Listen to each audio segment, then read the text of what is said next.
If you have been doing labs and walkthroughs, but you want to know what an actual SOC investigation looks and feels like, well, I'm going to show you one today. And at the end of the video, I'm also going to give you the opportunity for you to try it out yourself. On March 10th, one of our SOC clients inside the MyD for Forge received a call from their IT team about an unknown user account in their system. Nobody recognized it. Nobody knew who created it and or what it had been doing. And because the client does handle patient records and billing information, they reached out to us immediately. This right here is the actual request that came in. Now, take a look at what's missing here. There's no alert. There's no detection rule that fired. There is no step-by-step walkthrough telling you where to look.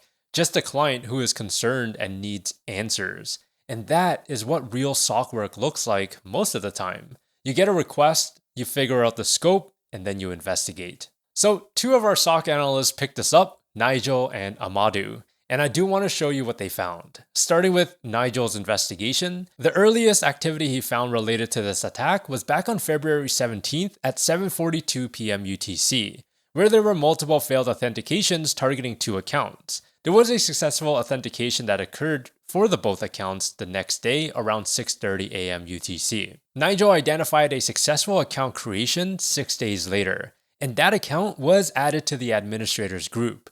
He later found execution, defense evasion, and persistence. Within the report, there are some recommendations and next steps for the client. Moving on to Amadou's investigation, which actually came back with additional findings. We see a couple external IPs here under the findings section that Nigel's report didn't catch. There are also additional binaries that were involved in this incident, which Amadou had listed here. But in this report, there is also things that are missing that Nigel had found, such as the user creation. But what is similar is that they both include recommendations and next steps. And this right here is what makes a collaborative environment so valuable. We have two analysts looking at the same incident, and one catches things that the other missed. In a real SOC environment, you're not working alone, or at least I hope you're not. Your team is going to see things that you did not, and you are going to see things that they did not. And when those findings come together, the investigation just gets that much stronger. This is how it works on the job, and this is how it works inside the MyD for Forge.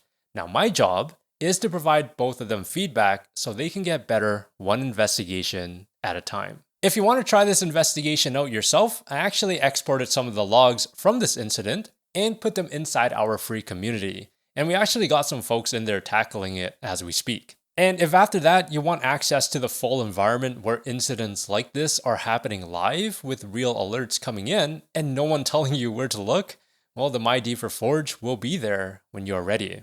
That is it for the video, and I hope that you found that informative. If you did, let me know by hitting that like button and subscribe if you want to. Remember to stay curious and do things differently.